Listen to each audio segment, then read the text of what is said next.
Bienvenido a Blog Macabro. En esta noche te voy a contar otra historia basada en un hecho real. Te voy a contar cómo el bosque entregó un secreto envuelto en franela, y cómo una ciudad entera fracasó en escuchar su nombre.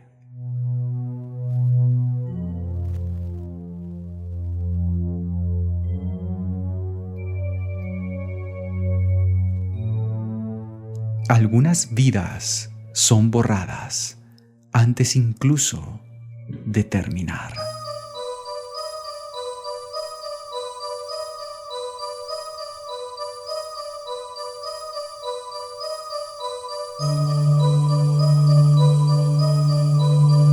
El frío de finales de febrero de 1967 se aferraba a los huesos en las afueras de Ciudadela Fría, en las tierras grises.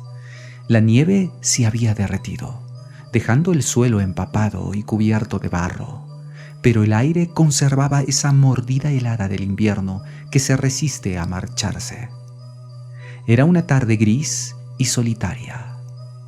Ethan, un joven estudiante de Blackwell College, caminaba por la estrecha y poco transitada carretera del susurro. Sus pasos rompían el silencio de la maleza mientras revisaba las trampas para animales que había colocado días atrás.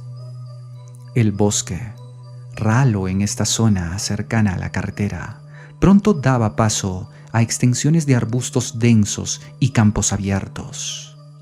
Cerca de allí, oculto tras el espeso bosque, se encontraba el asentamiento del Buen Silencio, un lugar de acogida para jóvenes con dificultades, dirigido con severidad por religiosas.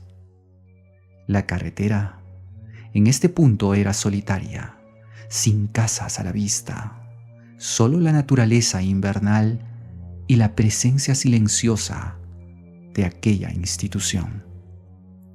Fue en este paisaje desolado donde Ethan se topó con ella, una caja de cartón grande, húmeda por la intemperie, tirada entre los arbustos. Una caja mundana, marcada con el logo descolorido de Graham Department Store. El tipo de caja en la que se podría transportar una cuna de bebé. La curiosidad, o quizás un presentimiento incómodo, hizo que Ethan la abriera.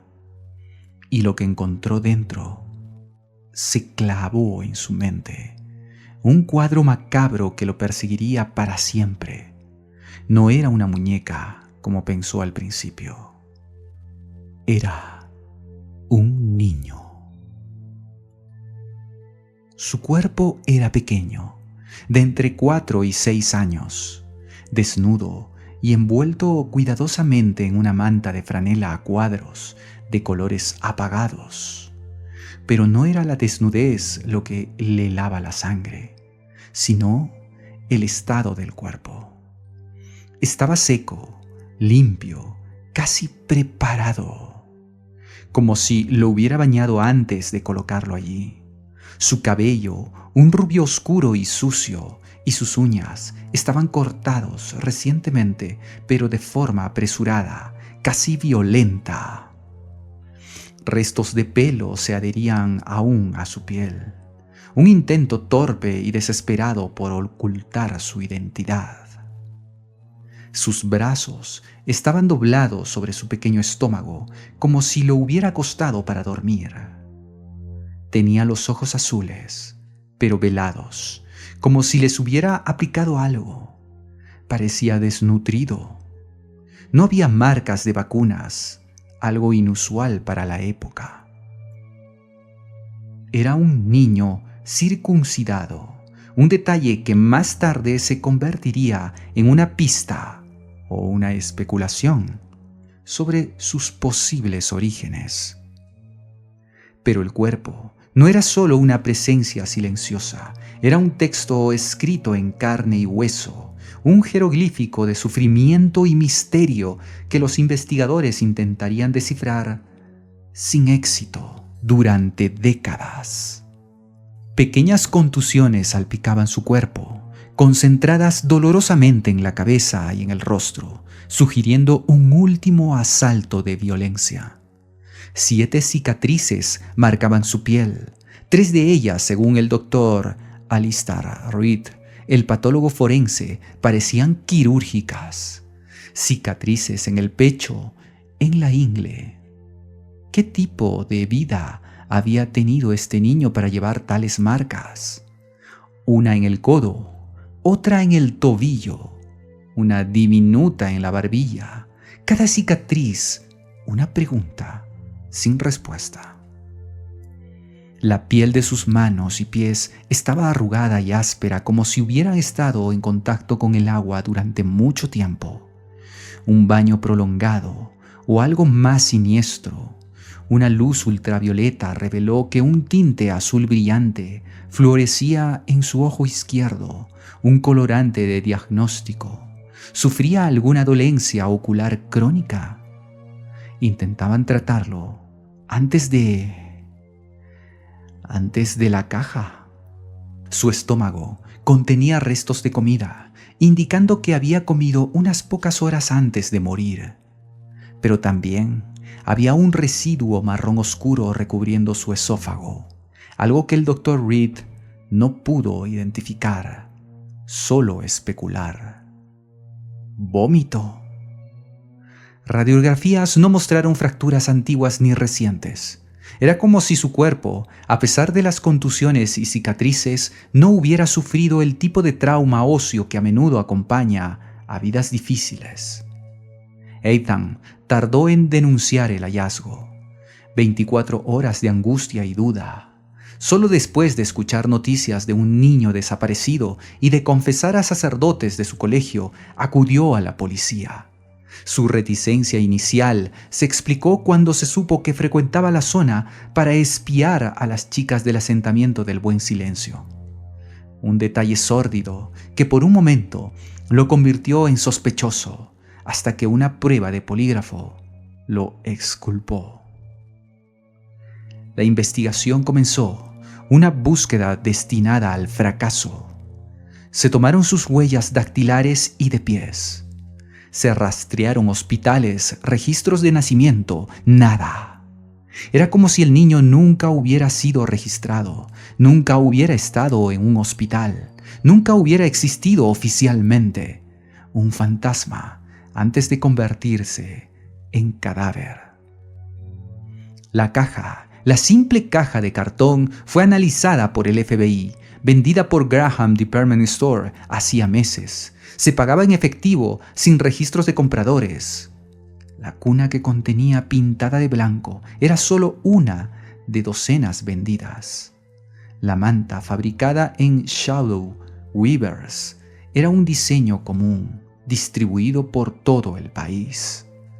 Remendada a mano, cortada por la mitad, sugería un hogar, un toque doméstico, pero de un tipo imposible de rastrear. Y luego estaban los objetos encontrados cerca del cuerpo, esparcidos en la maleza como pistas arrojadas al azar, por un cruel azar. Una gorra de hombre de pana azul, un detalle particular, tenía una correa cosida en la parte trasera a petición del comprador.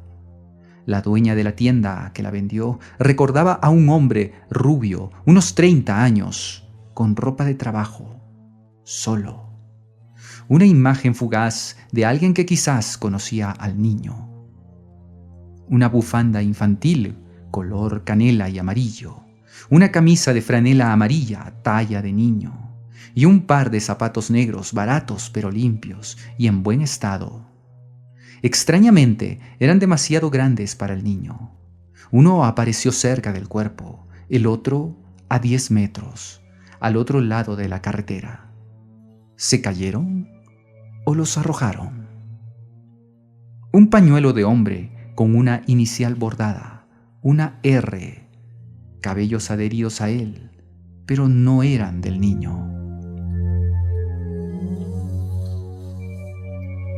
Y el hallazgo más perturbador, envuelto en un jersey gris de hombre, escondido entre la maleza, un gato muerto. ¿La mascota del niño? ¿Un macabro mensaje? Junto al gato, un trozo de papel de estraza empapado, similar a la manta. Pero no era la misma manta.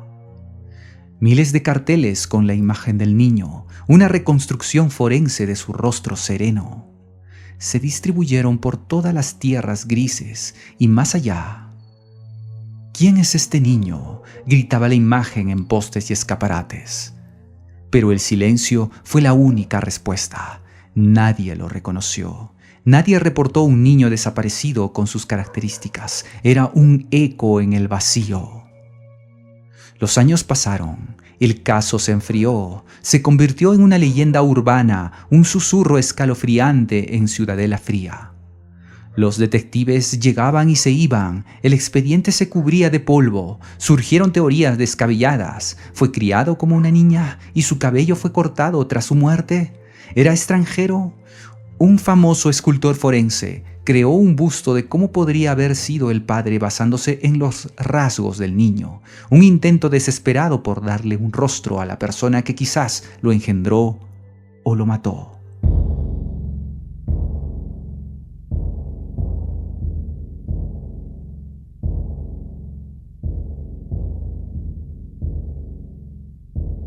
Algunas pistas flotaron en la superficie como restos en el agua estancada. Un testigo vio a una mujer corpulenta y un niño mayor en un coche cerca del lugar del hallazgo, manipulando el maletero, evasivos, tratando de ocultar la matrícula. Se desvanecieron en el aire. Otras supuestas identificaciones en autobuses o estaciones de tren resultaron ser callejones sin salida. Pero dos hipótesis persistieron, alimentadas por la obsesión de quienes no podían dejar el caso. Detective Elias Thorne, dedicado al caso durante años, se aferró a la idea del asentamiento del buen silencio. Un empleado retirado del forense, Remington Bristow, que dedicó su vida al misterio hasta su muerte. Llegó a creer que el niño era hijo de la hijastra del director de la institución, una muerte accidental encubierta por vergüenza. La caja de cuna y la manta encontradas coincidían con artículos usados en el asentamiento. Esta teoría llevó a nuevas investigaciones décadas después, con la participación de la Fraternidad del Último Aliento, un grupo de expertos en casos fríos. Entrevistaron a la ahora adulta hijastra y a su padre. Parecían exculpados. Otra pista muerta. La esperanza llegó con la tecnología. En el 2008, 41 años después, el cuerpo fue exhumado. ¿ADN? La ciencia que podría nombrar al niño, quizás identificar a su familia, pero los restos estaban demasiado degradados para obtener ADN nuclear. Solo pudieron recuperar ADN mitocondrial de sus dientes, útil solo para descartar linajes maternos. Se usó para demostrar que no era Samuel Croft, otro niño desaparecido. Una pequeña certeza en un mar de dudas. La historia llegó a la televisión nacional. Programas famosos como Misterio sin nombre o Misterio sin resolver presentaron el caso mostrando el rostro del niño, rogando por información. Las llamadas llegaron, nuevas pistas aparecieron. Una mujer de otra ciudad, la señora Albright, recordaba a un niño maltratado en su antiguo barrio, desaparecido misteriosamente. Su padrastro dijo que había sido adoptado por un médico. Parecía plausible, aterradoramente plausible. La policía lo investigó a fondo, localizó a sus medias hermanas, pero la pista se enfrió. Había informes no confirmados de que ese niño había aparecido años después, vestido con uniforme militar. Otro camino bloqueado. La pista más espeluznante llegó en el 2012. Una mujer, solo conocida como la señora Dubois, afirmó que su propia madre había comprado al niño al que llamaban Silas en 1964. Lo había abusado física y sexualmente durante 2 años y medio hasta que lo mató en un ataque de furia porque vomitó en la bañera. La madre le cortó el pelo y lo puso en la caja. La historia encajaba con muchos detalles del caso. Los investigadores la encontraron creíble hasta que...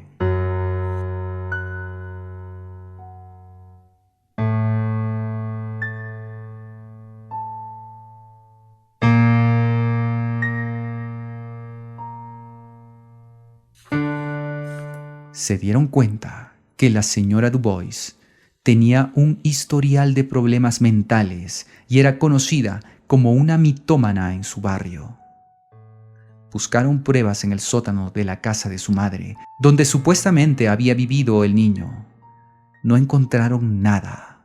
Los vecinos, entrevistados, nunca recordaron haber visto un niño en esa casa. Una terrible historia, quizás cierta. Quizás una fantasía nacida de una mente perturbada, pero sin pruebas que la vincularan definitivamente al niño de la caja.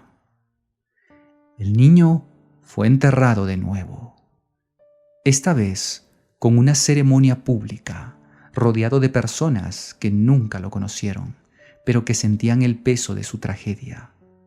Su nueva lápida no lleva su nombre, solo un epitafio que habla de un niño desconocido de América.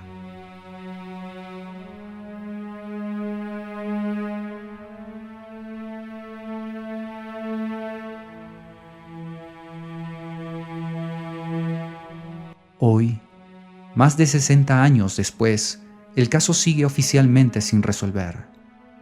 La Fraternidad del Último Aliento continúa la investigación, negándose a olvidar al niño que la ciudad no pudo nombrar. ¿Quién era el pequeño de los ojos azules y las cicatrices quirúrgicas? ¿Quién le cortó el pelo a toda prisa? ¿Quién lo envolvió en franela y lo abandonó en una caja a un lado de la carretera, con un gato muerto y zapatos demasiado grandes como únicos testigos? El frío de Ciudadela Fría guarda sus secretos, y el nombre del niño que nunca existió oficialmente sigue siendo un susurro perdido en el viento helado.